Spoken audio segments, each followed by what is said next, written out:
Welcome to the Real Life Moms podcast, where we put ourselves on the top of our to-do list. I'm here with fellow mom and shamanic medium and artist, Christina Walters.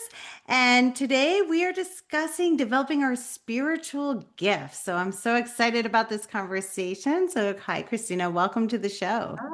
Hi, everybody. I'm excited to be here because I have experienced your work. So I know firsthand what you do, and I'm excited for other people to learn more about it. So I'm going to start with maybe telling people, how do you even describe what you do? Because people haven't really heard that much, from a medium Right. specifically. And honestly, when I told people I was going to go try this, people were Mhm. either like, yes, take me along with you, or so freaked out they didn't want to talk about it. Yeah. Right? So Yep. let's demystify what you do. Tell us what you do.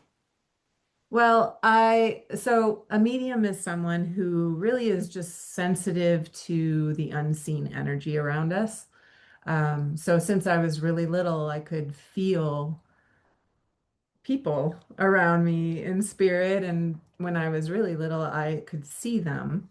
And So it's something that, it's just like some people are really great at math, or some people, are really sensitive to emotions and they can really, tune into that. It's just a sensitivity that we all have the capacity for because we are all spiritual beings. And we just happen to be in bodies right now, but we are all able to tune into that and kind of build that muscle. And it all starts really with our intuition, which is part of us. Like it's a natural part of our being. So for me, it was something that I was kind of afraid of because of, the environment I grew up in. There's a lot of fear, in that environment. And so I kind of shut things down. But as I got older, I reclaimed those parts of me to kind of heal myself. And that changed everything for me and brought so much joy and expansion. And now I basically work with shamanism, it's a very old healing modality. It's a lot of energy work where we're looking for the wounds that people hold within their being, either mind, body, heart, spirit, and we kind of help release old wounds. Those times when we feel like, I used to be able to do this particular thing, and now I just feel like I can't do that anymore, and I don't know why, or when we feel stuck in our lives and we just can't seem to move forward. So um, the work that I do with shamanism is combined with mediumship because I have guidance and I'm able to work with people's guidance. Everybody has guides and teachers and spirit guardian angels, a lot of people call them. Um, and it's all this amazing, loving, supportive energy that we have around us. And so I'm able to receive information for people to kind of help get them unstuck and to help clear these old wounds so that they can move forward and really shed those, the false identities that we can kind of adopt growing up, thinking that we have to be this way or we have to be that way, so that we can find joy. Really, it all comes down to finding out who we really, really are, letting go of all the rest, and being able to find joy.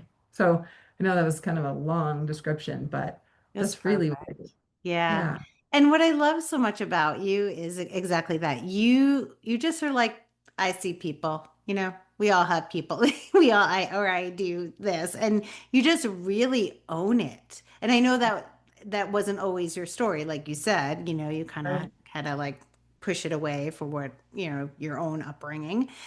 But I love that now you do own it. And when you talk about it, you are like, you can feel the joy Mhm. of what you do and like that you're fully accepting you. And I just think that's so cool. Now, Mhm. you did mention that, it's kind of like everybody has guides, everybody has intuition. Mhm. So, can everybody, I don't say do what you do, but can everybody do, I guess, something? Yes, absolutely. It's just a muscle, it's like intuition, when we start to pay attention to our intuition, we start to notice. I teach intuitive development classes, and my students, we work on starting to notice when we're being guided. And usually we get that gut feeling with intuition, or we'll have like a knowing drop in, like we think of somebody and then all of a sudden they call us. Those kind of things that happen, that's our intuition. That is because we have this spiritual center of knowing within us. And when we decide that we want to develop that, really it takes just paying attention to it more. And we start to build the muscle. We start to, okay, oh, I get that sense, or I get chills whenever this is, it's like we start to learn our own library of meanings that our intuition is speaking to us um, through.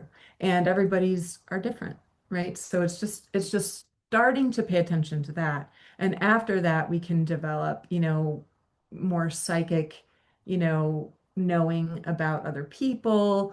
If we're leaning towards mediumship, where we want to work with loved ones in spirit to kind of bring healing for that, which is amazing. Um, you can study mediumship, and it's all really just how far does someone want to go with it? But it's all naturally given to us. It's a gift that we're divinely given. So the way I've learned it, there's nothing to fear. It's really we are opening up to those unconditionally loving energies that work with us and no one else, really. Yeah. And I Yeah. think like traditionally it feels like it's something you have to be born with. And when I'm Yeah. like what I'm hearing is we're all born with it.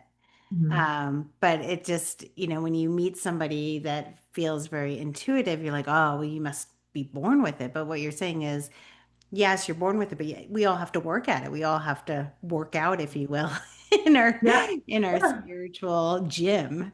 Um, so, all right, what are the different spiritual gifts? Because there are different ones, right? Right. That people have. What is that range of gifts that someone could have? Well, some people have a natural capacity for empathy. That's one of the clairs. So I don't know if you've heard about the clairs, but basically we have these senses other than the five senses where we can receive information. And so claircognizance is where, like my mother was very claircognizant. She would just know things. And there was no explanation of how she knew them. She just knew them. They just dropped in. Some people are clairvoyant. That's what people hear the most about. It's when you can see images or get information in your head, in your vision. Some people are clairaudient. They can hear guidance, and that's one of my strongest ones. Some people are clairsentient, where they feel in their body. So those are the clairs. There's other ones, but then there's also, so empathy is a clair. So that is basically intuiting empathic information, understanding what someone's feeling. It's like a sensitivity and extrasensory perception, like these other clairs, where we can actually feel that information without any other explanation, without anybody telling us. Some people have a natural capacity for healing. So if you've heard of Reiki and other healing modalities, where people use their hands and they're actually directing life force energy, which is divine energy, in through a person's body and helping to open up, um, stagnant areas. That's a lot like shamanic mediumship when I work with somebody on the table. Same thing. It's really feeling into where there's blockages in the being so we can kind of clear that out and open up the system. And that can free us from so many issues. So some people have more of that tendency. Um, there's so many different ways we can be drawn to this kind of work to use it for different things. So, but coming all back to the beginning, we all do have that capacity. It's really, do we want to? Mhm. Are we committed to actually working on it? Do we want to pursue that and start learning? Because there's a lot of responsibility involved. But when we connect into our intuition, it's so brilliant because there's this amazing well of knowledge that anybody can access within themselves. and they can feel this feels right to me and this feels, they start having, their own little navigation system within them that they can gauge things, you Mhm. know, like, no, I just don't feel right about this, or yes, that's for me, right?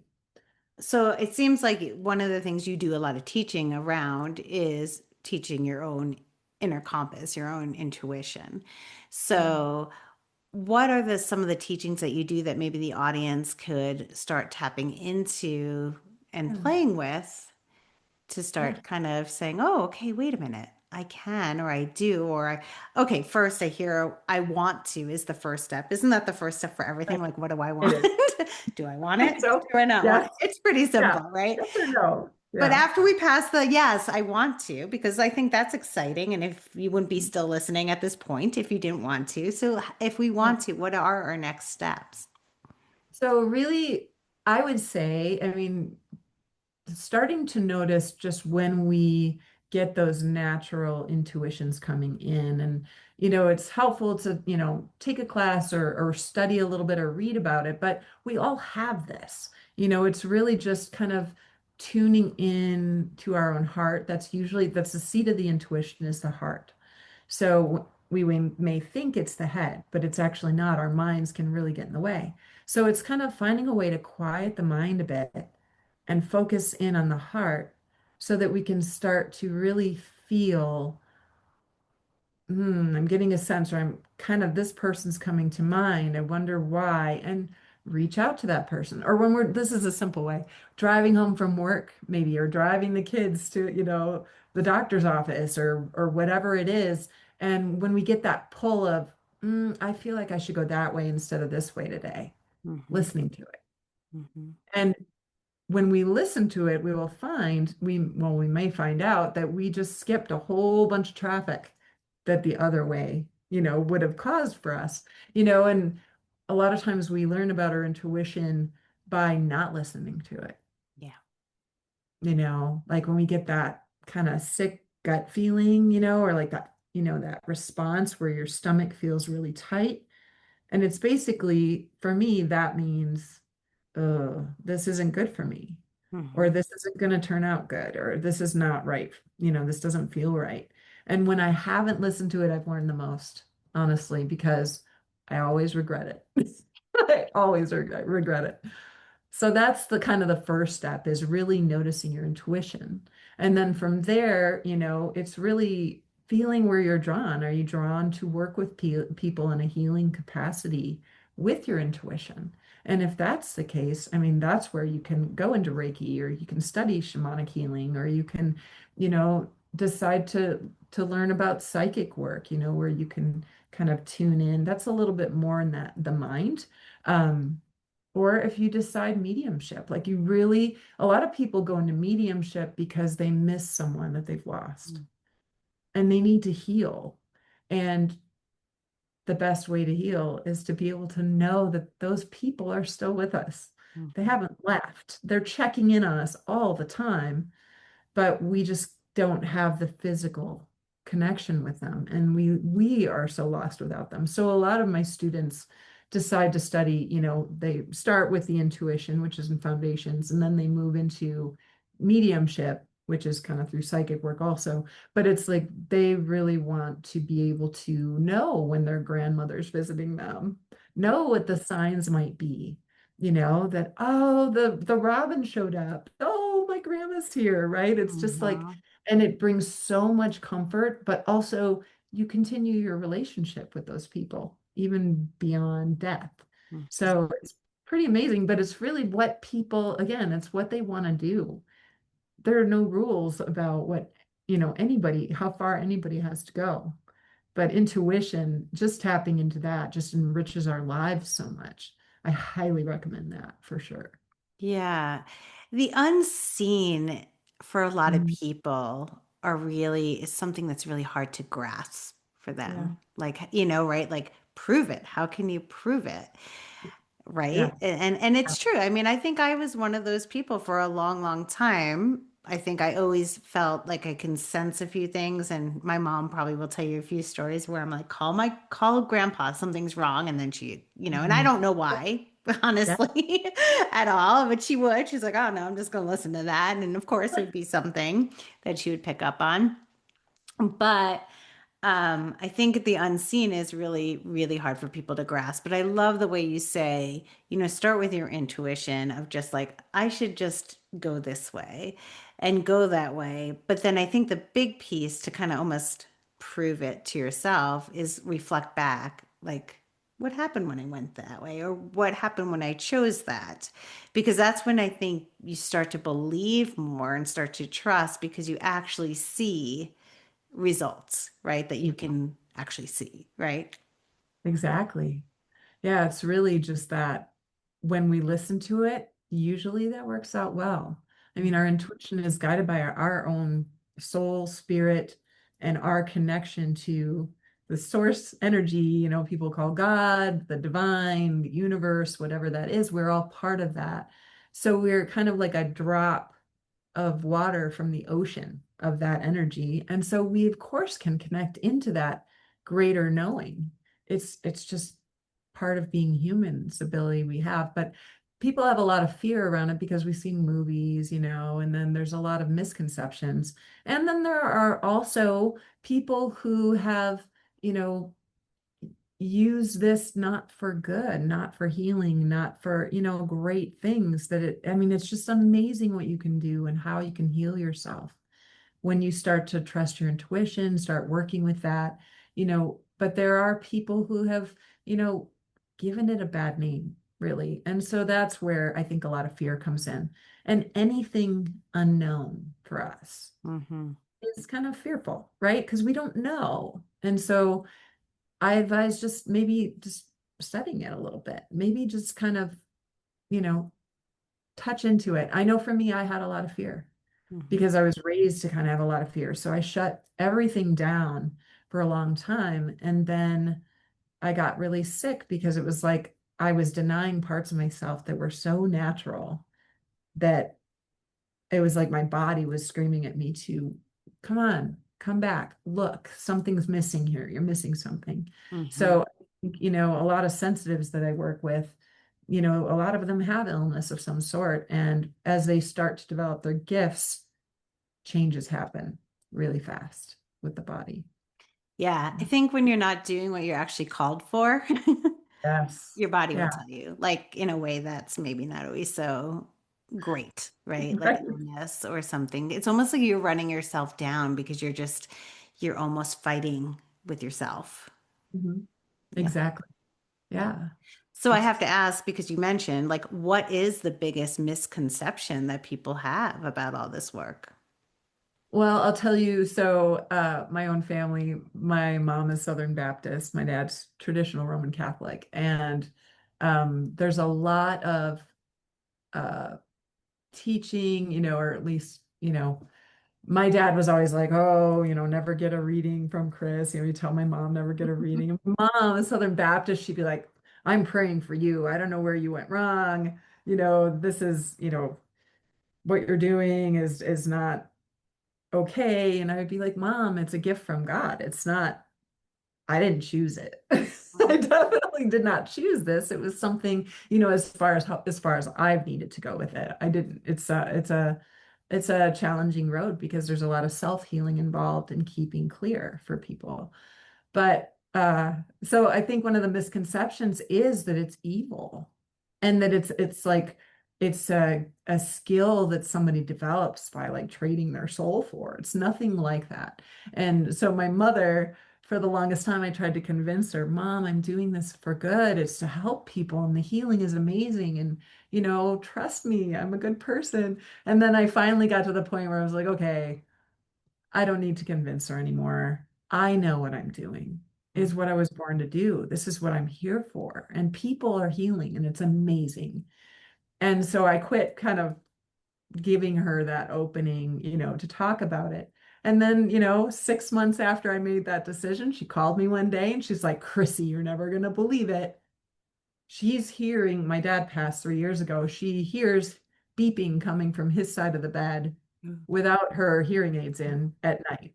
He wakes her up and she has realized, she's like, I think it's dad. And I'm like, you're probably right, mom. Like Mhm. just Look at her but trying to check in with you, like, is it dad? Is it dad? and I was like, I don't want to get into this. But then, Yeah.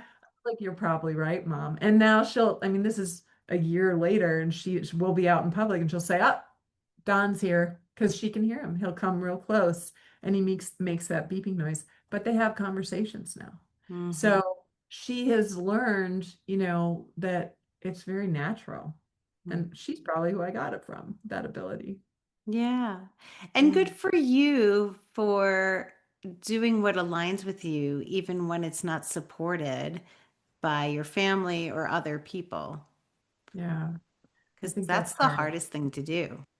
It is. It is. And I think a lot of times we're called to do that because it's something that we decided as a soul before we came into our life that we wanted to accomplish in our lives, or we wanted to heal this in our family line, or we wanted to, bring healing in a different way into the family.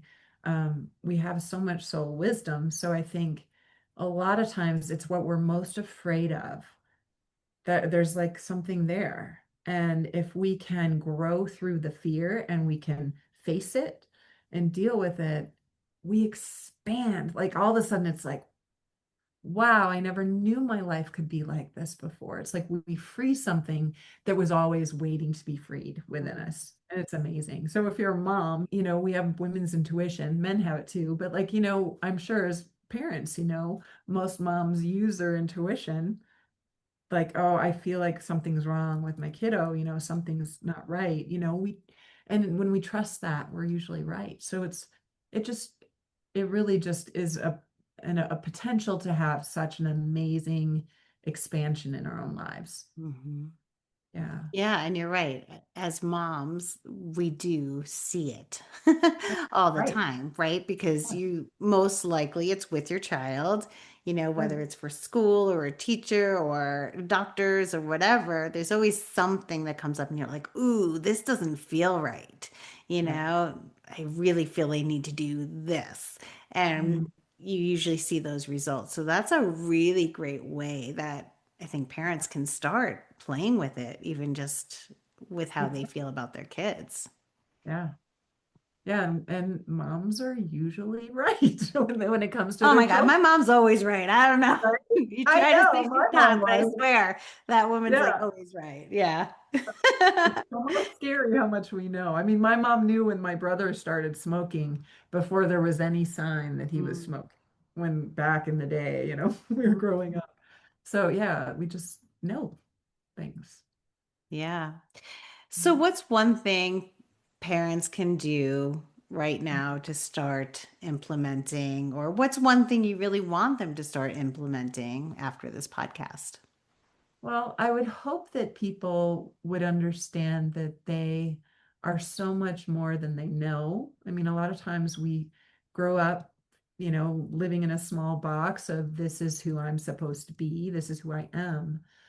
But we have so much potential within us to be as amazing and brilliant and gifted in whatever we came here to do. It would just be shocking to us. And when we start to open up to that, especially with intuition, because it will guide you into that, whatever brings you the most joy. Joy is kind of the lure, right? Whatever catches our interest or brings us joy, that is what we're meant to do. And so my hope would be that people would um, commit to themselves in their own intuitive development, like really start to pay attention, at least doing that, um, and see how that changes your life, really. And one way to really begin doing that, and I know some people are not going to want to hear this because we're moms and we're busy and we've got, so many things going, but meditation is really the best way to begin tuning into ourselves. And for me, when I have 3 kids, and when they were all really little and running around, and I was like feeling kind of crazy because sometimes you get like that as a mom or a parent, I finally was like, okay, either I'm going to mentally break somehow or I've got to do something for me. Mhm. And so what I started doing was getting up early before anybody else in the house was awake and started meditating. And I found this piece that, at first I had to listen to guided meditations to kind of know what to do and to kind of learn how to kind of quiet my mind. And after a while, I didn't need to do that anymore and I could just meditate on my own. But that's when you really connect into your own spirit. And that's where your intuition is. So it's like all of a sudden, that's like, it's kind of like primes the pump for your intuitive development. Like it really starts to connect you in to your own spiritual center, which is brilliant. So those would be my two suggestions for people just, that want to expand a little bit or do something for themselves Mhm. because I don't think there's anything you could do that would be better for yourself than taking that time and Yeah. I'm a expand. morning person too, so I get up early. I still do. I mean, I've done it probably at least since my kids have been like infants, and now they're 19, 16 years old. So, yeah, I Right. still get up earlier Yeah. than they do. It's always the point, earlier than they do. So sometimes it was 4 a.m., sometimes Right. it's 6 a.m. It really depends. It's earlier than people. Oh, and I do that too. I meditate. I also have to say, another place to quiet your mind, just for busy parents, is in the shower. I Oh feel yeah. like the shower, because you're doing like a thoughtless activity, your mind is kind of busy a little bit, but like it's quiet, like you're not thinking about all this stuff. And all of a sudden, like for me, like the downloads come in. Like that's where I get like so creative. I'm like, oh God, I gotta write this down because it happens in the shower, and yeah, of course. And then by the time I get out, I forget half the stuff. But I Yeah. feel like that's another time. I mean, there's no reason you can take a longer shower and Right. and do it in there. Yeah. Yeah, maybe nobody will be banging on the door. Maybe they'll give you 10 minutes to yourself and you can just, but Nobody wants to see mama naked. So, that's right. no No, one's that's right. bothering me in Okay. the shower. For Oh, some wait reason, till the she comes toilet out. people could walk in, but the shower is like a no, no, that's traumatizing for them. Exactly. They'll just kind of stay clear. You have at least maybe 10 minutes to yourself. But there is something about water that really it's that emotional, energy. Water is a symbol of the emotions, but like it connects into the heart. So there's something about running water that really does kind of get our intuition moving. So that's exactly it. That makes so much sense that you say that. Yeah. Well, Yeah. where can the listeners find you and what do you offer? Um, I have a website, ChristinaWalter.com, and actually I'm starting classes soon again, starting over with the intuitive development classes. So there's a series of 5 classes for each group of classes that are coming up. So on the events page. I would think that's the best way to connect with me. But I also offer all different kinds of, events on there that are, people can participate in. A lot of them are donation only. So it's like really, just kind of being able to dip their toe in and see if things, see if that's a right fit for them or not. It's good to be able to just try things without having to, make a huge commitment. Yeah, to fully commit. And you do. I've perused your events and there's so many great events at different levels. And you're right, some are paid and some are just donate. Right. So that's great. I love that.